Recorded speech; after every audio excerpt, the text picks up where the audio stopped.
Oye, ¿listo? Sí, sí, listo. El programa de hoy va a estar muy bueno, ¿eh? Por eso hasta llegué más temprano que de costumbre. Sí, y para calentar motores te tengo unos memes buenísimos. Ah, ¿Listo? sí, a ver. Ahí te va uno. A ver. Qué horror, ¿no? Ay, el puente. Sí. Mira, ahí te va uno que yo tengo aquí que me acaban de mandar. A ver. Sí. Es muy bueno. Es muy bueno. Y este, por último. Ay, los números romanos. Está muy tierno. Qué padre que en las redes sociales haya tanto interés por la ciencia, ¿no? Sí, ¿o no? La personalización de las redes sociales nos puede llevar a concepciones equivocadas de lo existente en la realidad. ¿Por qué las redes sociales nos dan este tipo de sorpresas? Vamos a analizar un poco de su historia. Desde los primeros intentos de crear una red que uniera a los usuarios de varias computadoras, se buscó que sus usuarios pudieran compartir información, datos y, en general, satisfacer la necesidad de relacionarse socialmente de manera fácil y eficiente. Los primeros intentos de redes no fueron muy exitosos, principalmente porque estaban enfocados a grupos raciales muy focalizados y no había muchos usuarios con Internet. Fue hasta la creación de MySpace, que permitía la creación de perfiles personalizados, que ocurrió la explosión que seguimos viviendo hasta ahora. Se calcula en su época de mayor auge, 2000 y 2008, tenía 74 millones de usuarios.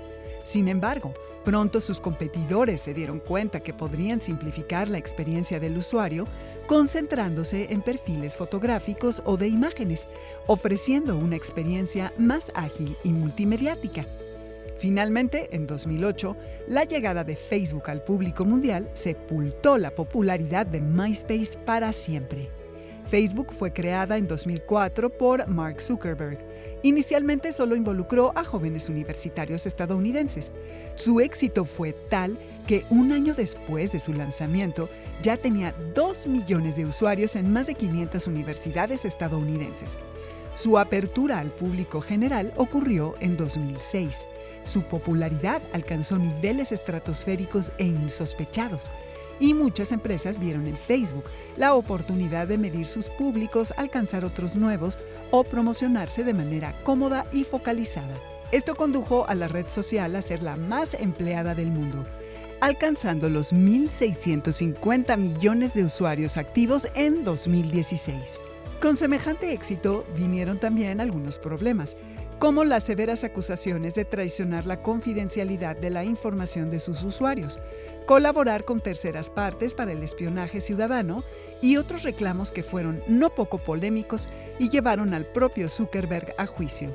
Otro caso de suma importancia lo representa Twitter, creado en el 2006. Surgió como un sistema de mensajería interna con fines periodísticos que permitía a los usuarios expresarse con 140 caracteres de manera rápida, vertiginosa y constante.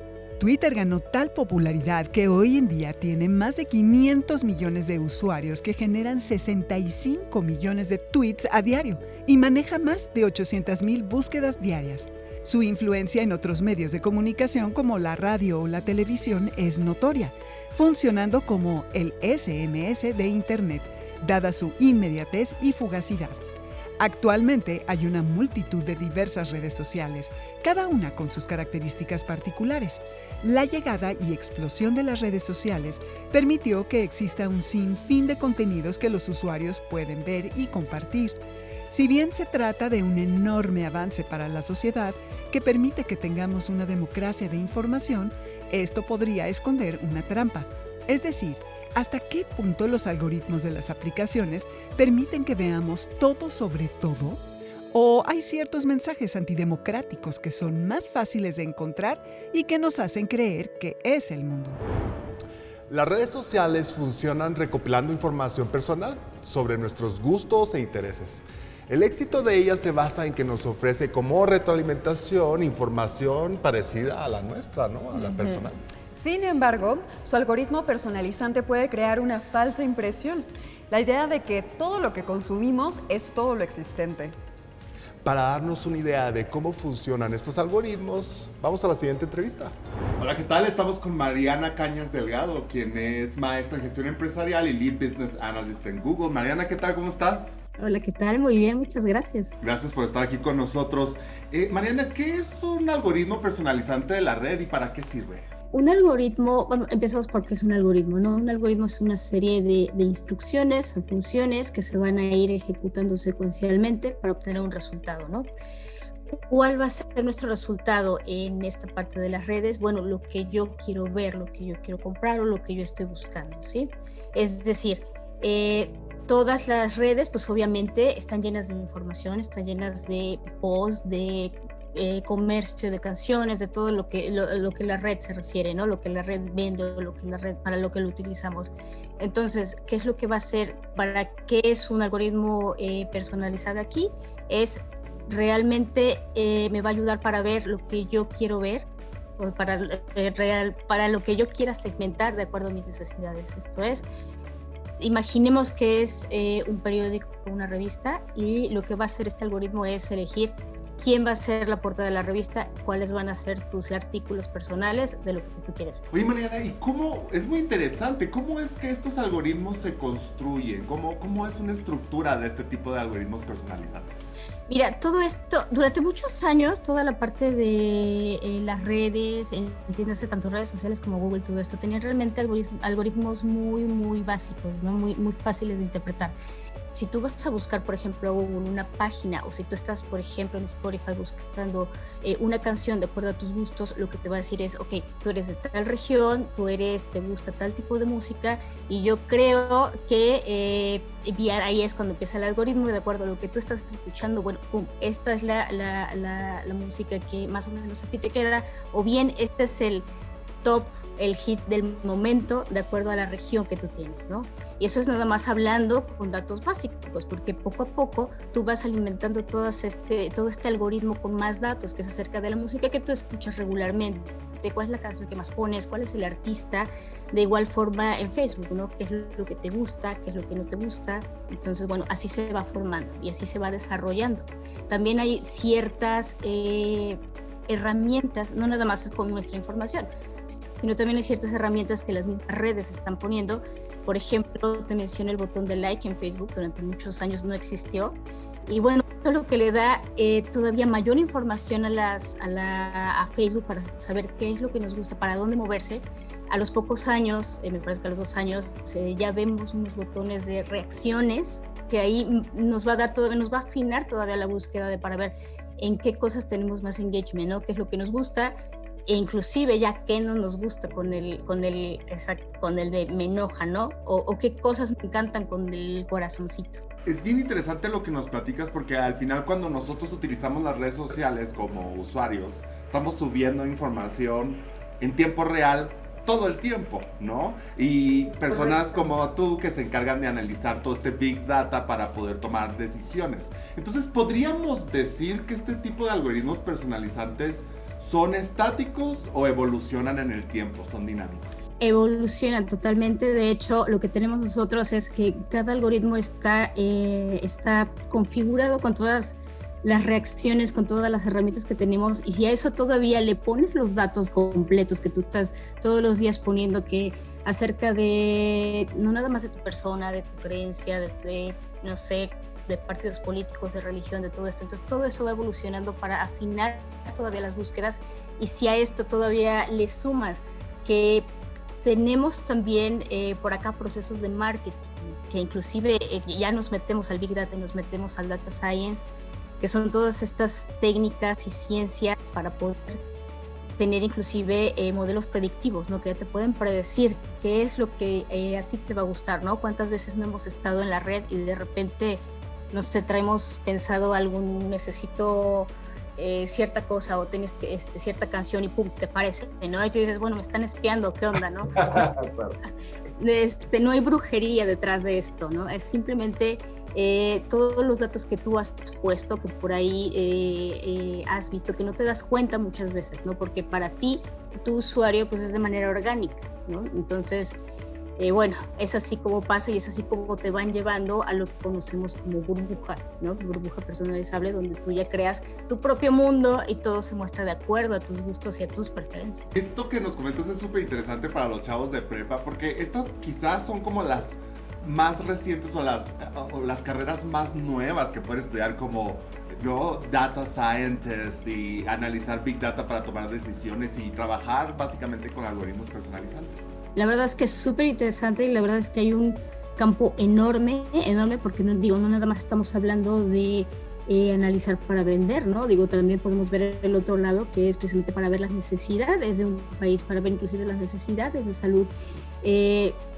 Hay mucha, por eso la ciencia, ¿no? Porque hay un sinfín de campos donde podemos nosotros ahí para meternos, interpretar y predecir para precisamente vender o ayudar a la población, ¿no? Mariana, una pregunta capciosa. ¿Cómo podemos saber que los algoritmos nos están manipulando? Pues mira, vaya que es capciosa, pero es fácil. Yo creo que aquí lo que nos hace falta es un poquito de educación digital, ¿no? Nosotros tenemos que saber reconocer precisamente esos spots donde ya más o menos nos están ofreciendo siempre lo mismo que nos está gustando, donde a la hora de hacer una búsqueda aparece todo como que muy filtrado de acuerdo a lo de nosotros, ¿no? Yo creo que tendríamos nosotros que ver, para empezar a preguntarnos qué hay de más, ¿no? ¿Por qué? Pero si estamos viendo que siempre nos están apareciendo el mismo tipo de publicidad, las mismas canciones, todo esto, bueno, es más que seguro que nos están llevando a una manipulación. Así es, hay que tener mucho cuidado con nuestra huella digital, ¿no? Mariana, muy interesante lo que nos platicas. Te invito a que sigas con nosotros en el programa. Regresamos contigo en un momento y continuamos en Jóvenes en TV. Es imposible para nosotros estar aprendiendo todo día con día. En la práctica aplicamos lo aprendido a las situaciones nuevas que se nos van presentando. Por eso vivimos con diversos sesgos cognitivos, que son esquemas mentales que sirven para que el cerebro pueda procesar la información respondiendo a situaciones donde debemos actuar rápidamente. Uno de los más conocidos es el sesgo de confirmación, una actitud activa en la que buscamos información que confirma nuestras creencias y opiniones. Es decir, pocas veces alentamos la búsqueda de ideologías que se alejen de la nuestra. Más bien buscaremos todas aquellas opiniones que parecen reforzar nuestro razonamiento. Cuando se trata de dar opiniones que el usuario no se molestará en comprobar, terminaremos rodeados de noticias falsas, de teorías de la conspiración y de una polarización política imposible de superar, ¿eh? Es decir, el debate en redes no se genera para enriquecer los puntos de vista, sino para demostrar quién tiene la razón. Este tipo de discusiones casi nunca terminan siendo fructíferas, sino que cada una de las partes cree haberla ganado después de haber negado la validez del punto de vista del otro o el valor de su existencia. Esta falsa sensación de autoridad moral se da a través de la idea de que todos piensan como pensamos nosotros.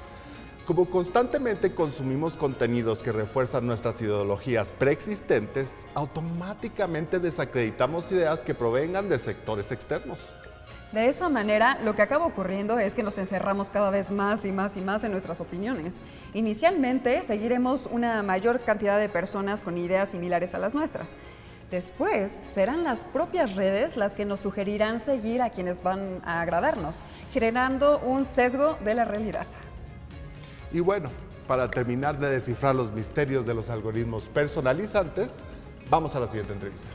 Continuamos en esta charla con Mariana Cañas. Mariana, bienvenida de vuelta. Gracias. Muy bien, mi siguiente pregunta es, si aplicamos un algoritmo de red personalizado para alguien en particular, ¿qué probabilidad existe de que yo navegue sobre ese algoritmo?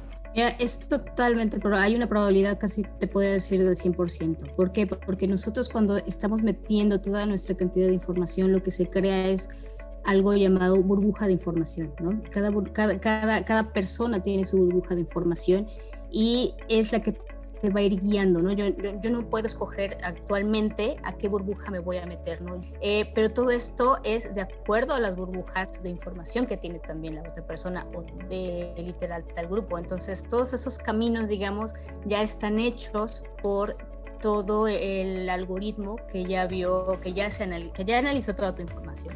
Y me imagino entonces que el análisis de estas burbujas, sobre todo de las personas que van a utilizar este tipo de información para mandar mensajes dirigidos a los que utilizan las redes sociales, son muy importantes, ¿no? Sí, sí, claro, o sea, realmente ya todos, estamos hablando de algoritmos tan grandes y ya toda la inteligencia artificial y machine learning que hay son ya herramientas demasiado grandes.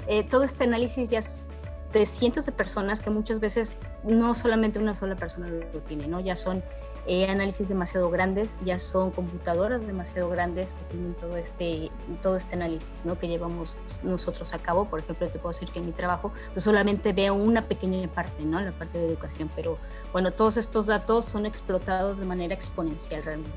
Mariana, ¿cómo podría yo hacer para evitar que un algoritmo me personalice? Mira, qué bueno que haces esa pregunta, porque la verdad creo que nos hace mucha falta la educación acerca del tema. Nosotros tenemos que ser conscientes que los dueños de la información somos nosotros nada más. Entonces, muchas veces por estar jugando un jueguito por ahí en Facebook, ¿no? De darle clic y aparece tu cara avejentada, ¿no? Dale clic y te digo que tortuga ninja eres, bla, bla, bla, ¿no?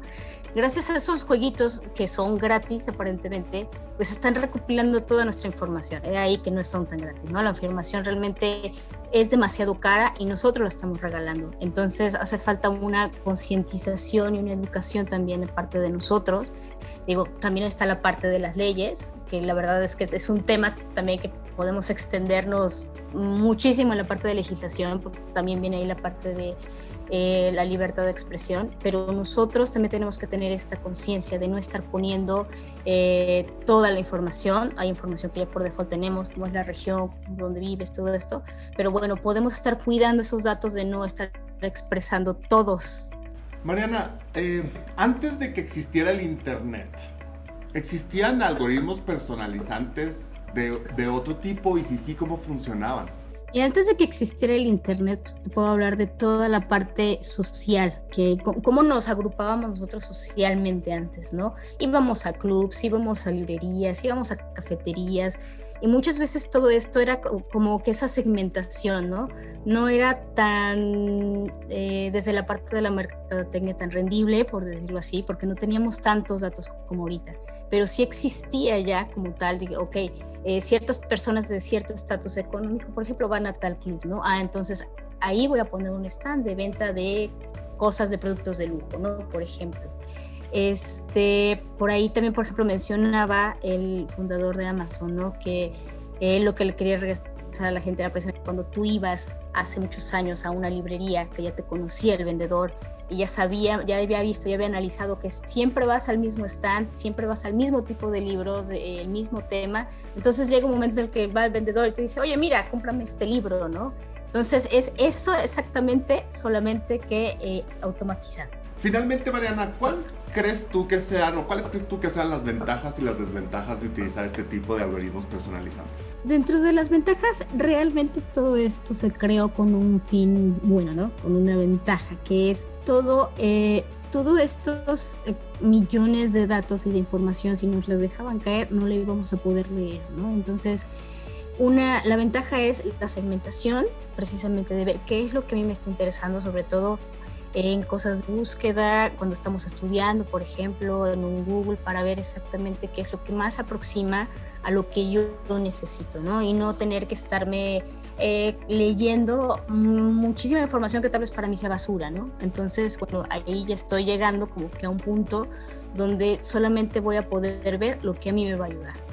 Desventajas, bueno, al entrar a una burbuja, que poco a poco lo que me estoy haciendo es aislando, ¿no? Socialmente, y sobre todo que ya llegamos a este punto de manipulación, ¿no? Creo que tiene que ver ahí mucho también con la parte ética de las empresas que están utilizando estos datos, ¿no? Y que ya han tenido muchos problemas en otros países acerca de, bueno, lo estás utilizando para venta, para esto, hablando de forma de educación, hablando, por ejemplo, en una pandemia como la que estamos pasando, pues toda esta información es súper útil y realmente que con herramientas como las que tenemos ahorita, bueno, hubiéramos podido tener tanta precisión para poder llegar a una vacuna, ¿no? Por ejemplo, porque toda esa información pues ayuda a estos descubrimientos. Pero de la otra parte nos volvemos susceptibles a ser totalmente manipulables, a vivir en nuestra burbujita y no salir de ahí jamás. Mariana, pues muchas gracias por todo lo que nos compartes, es sumamente interesante y nosotros continuamos con el programa. A pesar de lo que pudiéramos creer, nuestra actividad en redes está condicionada por diversos sesgos e ideas preconcebidas que provocan, por ejemplo, que ciertas opiniones aparezcan como mayoritarias cuando no son. Para comprender cómo se da este fenómeno, vamos a analizar el siguiente ejercicio. Tenemos una red en la que cada número representa un nodo. En esta red hay dos opiniones sobre un tema. Una está representada por los círculos en blanco y la otra por los círculos en rojo. ¿Cómo se percibe esto dentro de la red? Cada nodo está conectado únicamente con aquellos que ve, es decir, a sus contactos. Si le preguntamos al nodo 1 su opinión de la mayoría de los contactos, nos va a decir blanco, porque solo ve al 2, al 6, al 8 y al 11. Si le preguntamos al nodo 2, nos va a decir que la mayoría opina blanco, ya que la mayoría de sus contactos tiene esa misma opinión. ¿Puedes encontrar algún nodo en la que la operación mayoritaria sea rojo? Pues no, en esta red no. Al analizar la red, vemos que no es que nadie opine rojo, es que esa opinión no es mayoría en ningún caso. Sin embargo, si miran esta otra red, ¿qué es lo que pueden notar? Solo hay 3 nodos que opinan rojo y 11 nodos que opinan blanco. ¿Pero qué pasa si preguntamos a cada nodo por la opinión de la mayoría? Pues desde el nodo 1, 3 opinan rojo y 1 blanco. De modo que dirá que la opinión mayoritaria es rojo. Si preguntamos al 2, nos dirá que la opinión mayoritaria es blanca, lo que parece normal. El 3 ve que sus 2 contactos opinan rojo. Para él, la opinión mayoritaria es el rojo. Eso ocurre también para el 4, el 5, el 7, el 10, el 12, el 13 y el 14. Es decir, 9 de los 14 nodos ven que la opinión mayoritaria es rojo. Vemos que la mayoría de los nodos cree que la opinión mayoritaria es rojo, y eso no es así. Cuando vemos una imagen general de la red, rojo es una opinión muy minoritaria. ¿Qué crees que está sucediendo entonces? Pues lo que ha pasado es que los nodos que tienen rojo son muy influyentes porque su opinión es muy vista por las personas en la red. Elemental, compañera. De hecho, la mayor parte de los contactos de muchos de los nodos de la red son de estos rojos. Y por tanto, un grupo muy pequeño hace creer a toda la red que la opinión mayoritaria es una que claramente no es. Pero, ¿cómo podrían saber las personas dentro de la red cuál es la verdadera opinión mayoritaria? Pues desde su posición no pueden saber, sin ver el resto de la red o hacer una búsqueda exhaustiva por ella. Esta red es muy fácil de analizar a simple vista, pero en la realidad la cosa se complica por la estructura de la red, por la cantidad de nodos que existe. Hacen falta algoritmos matemáticos que sean capaces de analizar la red. Este es el campo de la teoría de las redes complejas, que usan nociones de teoría de grafos, de estadística, de análisis de datos y conceptos propios de la propia teoría de redes. Pensemos un poco en nuestras propias redes sociales. Si nuestras fuentes de información se reducen a unos pocos nodos muy influyentes, nuestra percepción de la realidad puede estar sesgada. Así que conviene tener diversas fuentes de información. En particular, nos conviene informarnos también a través de medios o personas que no sean mayoritarios. Hay muchos sesgos en nuestro comportamiento en redes sociales y de nuestra percepción de la realidad a través de ellas. Algunas pueden ser explicadas con ayuda de este concepto del espejismo de la mayoría. Este concepto aplicado a nuestro comportamiento en redes sociales tiene al menos 2 consecuencias. Una es que necesitamos diversificar nuestras fuentes, no fijarnos solo en nuestros contactos. Y la otra es que la gente con mucha influencia debe tener cuidado con la forma de ejercerla, siendo consciente de que hay gente que construye la realidad a partir de las opiniones que estas personas influyentes tienen. Así que hay que ser responsables. También es necesario exigir transparencia a los algoritmos, en particular en aquellos que se encuentran en la base del sistema esencial, como lo es la educación pública y el sistema de justicia. podría ser la clave para permitirnos entender sus sesgos y contrarrestarlos. Y tener en cuenta que una cosa es diferir de una opinión ideológica, política o deportiva y otra muy distinta es dar voz a movimientos anticientíficos, cuya difusión incluso puede costar vidas. Pero si quieren visitar una red social bien chida, recuerden visitarnos en jovenesencasa.c.gov.mx. Y a la comunidad de Jóvenes en Casa en Facebook. Y vuelve a ver los programas de Jóvenes en TV en nuestro canal de YouTube. Adiós. Adiós.